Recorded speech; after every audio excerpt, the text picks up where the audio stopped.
Mereka mengejek pegulat sumo di sebuah restoran. Setelah keluar keduanya terus dibuntuti. Sumo terlihat seperti pembunuh. Tadinya mengira mereka hanya sejalan. Setelah berbelok di tikungan, Sumo menyusul dengan cepat. Keduanya segera berlari melalui sebuah sudut. Mereka bersembunyi di sisi kotak dan melihat keluar. Sumo tidak mengikuti lagi. Tetapi ketika berbalik, mereka menemukan Sumo tadi berlari ke arah mereka. Semakin lama semakin cepat. Kedua pria sial itu segera melarikan diri. Sumo terus mengejar mereka melalui sebuah gang. Sumo berlari semakin cepat. Tampaknya berat badan beberapa ratus kilogram itu tidak mempengaruhi kecepatannya sedikit pun. Melihat jarak yang semakin dekat, keduanya hanya bisa terus berlari dengan putus asa. Suara langkah kaki di belakang semakin jelas, seperti pukulan genderang. Mereka bertiga berlari ke sebuah gang, hampir menabrak pria tua yang bersepeda. Melalui sebuah jalan, sebuah taksi berhenti di depan Sumo. Barulah keduanya menjauhkan diri. Mereka lari ke sebuah gedung. Pria berjas itu menyeret temannya dan berlari ke ruang bawah tanah. Sumo itu mengejar. Tampaknya tidak bisa diimbangi sandal jepit. Dia langsung melepaskan sandalnya, menunggu di depan pintu bertelanjang kaki. Ternyata gedung itu adalah klub keanggotaan. Sumo itu tidak bisa masuk.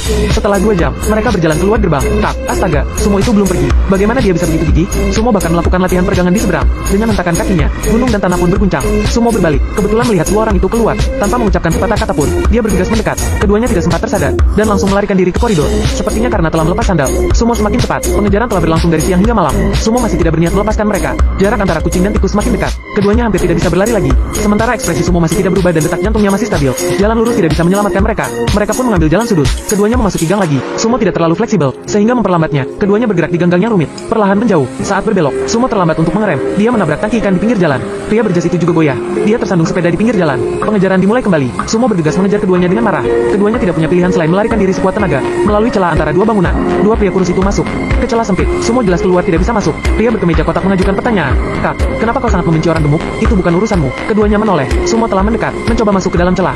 Keduanya juga mempercepat langkah mereka melalui gang sempit ini. Keduanya melihat pos keamanan. Akhirnya ada harapan. Mereka bergegas ke pos jaga. Tidak ada orang di dalam. Tanda di atas meja bertuliskan sedang patroli. Mereka sungguh kurang beruntung. Pria berjas bermaksud menelpon untuk meminta bantuan, tapi belum sempat berbicara, temannya bergegas keluar pintu. Pria berjas melihat ke seberang. Ternyata Sumo sudah tiba. Dia menjatuhkan telepon dan segera lari. Sumo seperti truk yang melaju kencang. Rekannya menabrak tanda di pinggir jalan sehingga terjatuh. Pria berjas itu tidak sempat menyelamatkannya. Sumo pun mendatanginya, lalu berhenti. Pria berjas itu panik. Dia bersembunyi di bawah tangga jembatan penyeberangan. Saat ini, teleponnya berdering. Panggilan dari istrinya. Istrinya mengomelinya untuk pulang lebih awal. Pria berjas tidak berniat menjelaskan.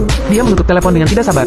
Tiba-tiba, pria berkemeja kotak bergegas mendekat. Apakah kau baik-baik saja? Dia meninggalkanku dan melarikan diri. Target pegulat Sumo adalah pria berjas yang mengolok-oloknya. Tangga di atas bergetar.